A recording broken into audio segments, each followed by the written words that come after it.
भइले मनवा में खीस भइले हो दर्द को मोनिया में नीस भइले मनवा में खीस भइले हो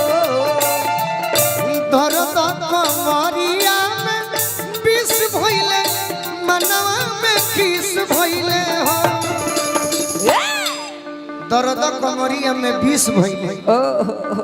का करे हम तो मजबूरी बनी कि तहरा लोग पताके के पड़ता। हाँ जी जैसे कि बड़ी तो लोग सुंदर बारू कि दर्द कमरिया में विष भइले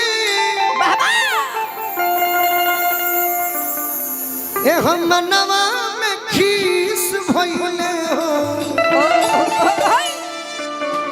ए ललना सावन के ए ललना सावन के अंगनवा में बिछली तो भारी डर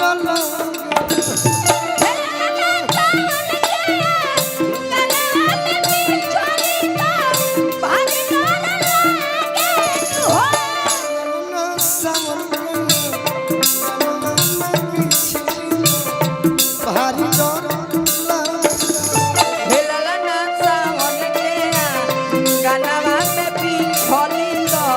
भारी डर लागे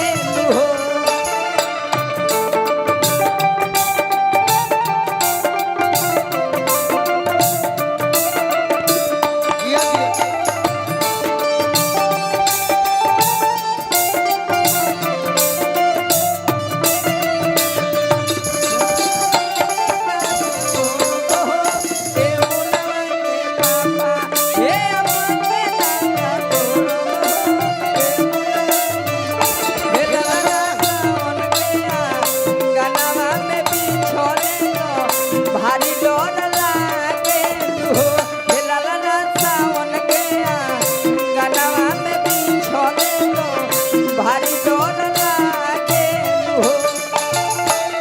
और का कहतरी और का दहिया तो भइल पिया भरिया बहरिया न निकलेली हो दहिया तो भइल पिया भरिया बहरिया न निकलेली हो करतार भैया आई बानी करतार भैया अकेले बानी करतार भैया बड़ी सम्मानजनक प्रिय बानी जय हो डुमराव क्षेत्र के पूरे बक्सर साहबाद के एगो सम्मानित व्यक्ति ददन पहलवान जी के सुपुत्र करतार भैया से तो एक बार हम जहाज में मिल रहे लेकिन ददन चाचा जौन हुई बड़ी कलाकार के माने वाला है हम स्वागत करतनी और जौन गीत के फरमाइश में हम पूरा करे के प्रयास करो दहिया तो भइल बिया भरिया बहरिया न निकलेली हो दहिया तो भइल बिया भरिया बहरिया न निकलेली हो ए ललना ओही घरी ए ललना ओही घरी अपना पिया जी के पवती तो अच्छा अरे खूब गारी दी हो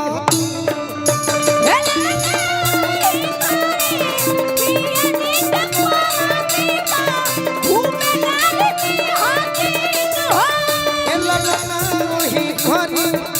पिया जी के पवती तो खूब गारी दी हो तीनू हो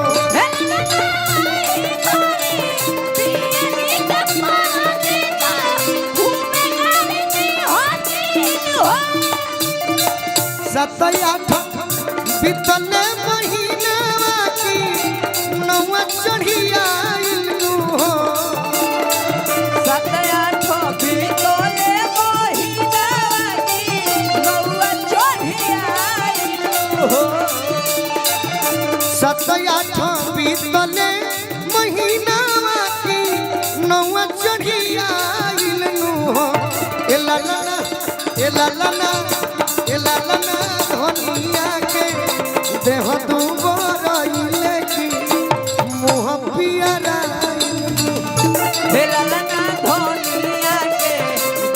तू बड़ई देखी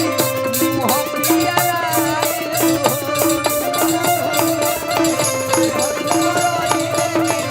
मुँह पियराई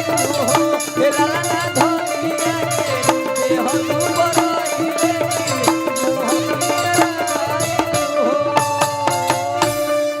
बहुत सुंदर तीनों जनी के नृत्य बा हम उपहार दे हो बाकी दू जनी तनी आराम कर लो जी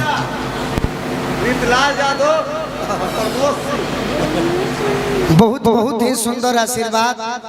प्रमोद सिंह जी ओकरा बाद बड़ी सुंदर हमार प्रिय दिल के करीब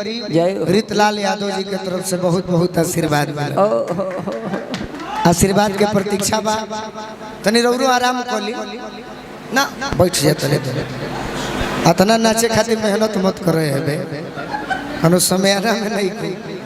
एगो और गीत सुनाई ओकरा बाद करतार भैया के ही ना बहुत नया नया गीत हम सुनाई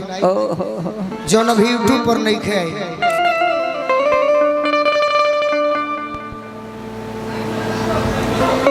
कि सैया से सटा के